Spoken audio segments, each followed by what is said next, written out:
नगर पालिका ने अभी तक का सीसी नगर पालिका ने अभी तक का सीसी नहीं दिया है। मैडम इस पर क्या कहेंगे? सीसी नहीं दिया अभी तक और उसके पहले आपने भूमि पूजन कर लिया, ये कैसे संभव? LOI है और सीसी ये मैंने कोई सरकारी भूमि पूजन नहीं है, ये हमारा पर्सनल है और LOI पे हम भूमि पूजन कर सकते हैं। मैडम नमस्कार दोस्तों, आप देख रहे हैं सिटी न्यूज़ मुंबई।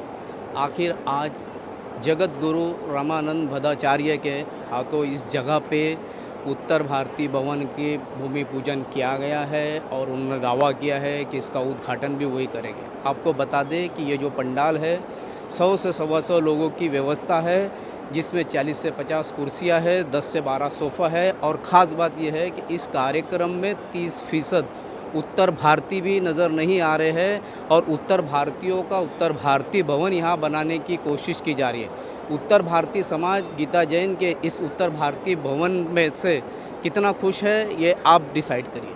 आपको बता दें कि आज जो उद्घाटन हुआ है उस संदर्भ में हमने कुछ सवाल उनसे जानने की कोशिश की, जिसमें एक सवाल ये भी था कि अगर ज़मीन पे विवाद नहीं था तो लॉकडाउन के समय पुलिस की मदद से इस ज़मीन को हथियाया क्यों गया और इसके ऊपर इतना विवाद क्यों हुआ। साथ ही आपको बता दें कि ज़मीन विवाद के चलते सीनियर PI संदीप कदम का यहाँ से तबादला हुआ था विधायक प्रताप सरनाइक के पत्र के ऊपर, और इसी विवाद पर प्रताप सरनाइक ने गीता जैन को सलाह दी थी कि किसी भी तरीके के विवाद ना होते हुए अगर उत्तर भारतीय भवन बनता तो बेहतर होता।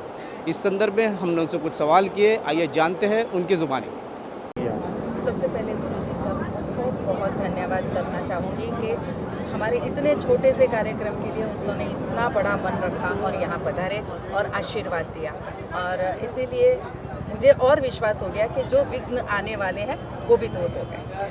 मैडम आपके भाई यानी प्रताप सरनाइक ने कल सलाह दी थी कि आपको कि विवादित ज़मीन पे इस तरीके के आयोजन करने से बचना चाहिए था, टाइटल क्लियर रहना चाहिए था, क्या कहेंगे इस पे आप? बिल्कुल उनकी सलाह बिल्कुल सही है और मैं मानती हूँ ऐसा ही होना चाहिए, और ये ज़मीन बिल्कुल विवाद मुक्त है, बिल्कुल विवादित नहीं है, टाइटल क्लियर है, एनवायरनमेंट के परमिशन के लिए डाला गया है। क्या विरोधियों को क्या जवाब देंगी आप? नहीं, मैंने कल विरोधियों को मेरे सुप्रीम कोर्ट तक के निर्णय बता दिए हैं। सुप्रीम कोर्ट ने कहा है ये ज़मीन सुनील जैन की है, तहसीलदार का रिपोर्ट बता रहा है 7/12 पे सुनील जैन है, और मुझे लगता है कि ये जो सो कॉल्ड विवाद क्रिएट किया गया है, विरोधी बहुत ज़्यादा डर गए हैं, इसीलिए ये विरोध क्रिएट हो रहा है। मैडम अगर टाइटल क्लियर है, अभी एनवायरनमेंट की परमिशन आते ही, बिकॉज आपको मालूम है कि ये लेआउट है और एनवायरनमेंट की परमिशन बहुत ज़रूरी है। एनवायरनमेंट की परमिशन के लिए डाला गया है, LOI है, और एनवायरनमेंट की परमिशन आने के बाद सीसी के लिए लेकिन प्रोसीजर होगी। उसके बाद नगर पालिका ने अभी तक का सीसी नहीं दिया है। मैडम इस पर क्या कहेंगे आप? करते ही बहुत जल्दी मुझे लगता है कि 2 या 2.5 साल में ये काम पूर्ण हो नहीं, जाएगा। सीसी नहीं दिया अभी तक और उसके पहले आपने भूमि पूजन कर लिया, ये कैसे संभव? LOI है और सीसी ये मैंने कोई सरकारी भूमि पूजन नहीं है, ये हमारा पर्सनल है और LOI पे हम भूमि पूजन कर सकते हैं। मैडम कथा के बारे में बताइए। कथा कल से शुरू होने वाले, क्या समय रहेगा, क्या? कथा कल से सेंट्रल पार्क एस्केस्टोन में शुरू होने जा रही है। शाम को 4 बजे से 7 बजे तक का समय होगा, और मैं आप सभी के चैनल के जरिए ये कहना चाहूँगी कि ज़्यादा से ज़्यादा लोगों तक इतने महान संत कथा करने आए हैं इस न्यूज़ को पहुँचाए, ताकि जिसको ये खबर नहीं मिली है वो भी पधार के हमारे संत के दर्शन कर सके।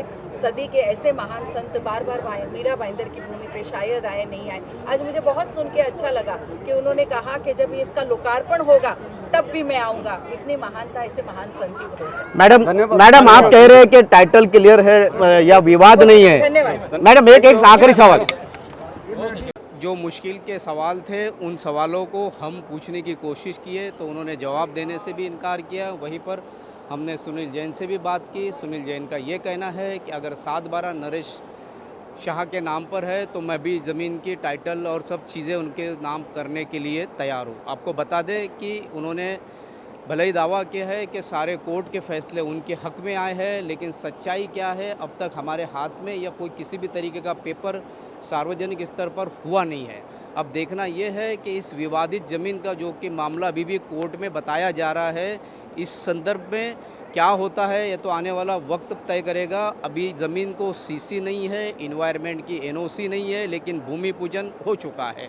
अब देखना यह है कि ये वाकई में उत्तर भारतीय भवन यहाँ कब बनता है। इसी तरह खबरों के लिए मेरे यानी शकील शेख एक तापोदार के साथ बने रहे, देखते रहे सिटी न्यूज़ मुंबई।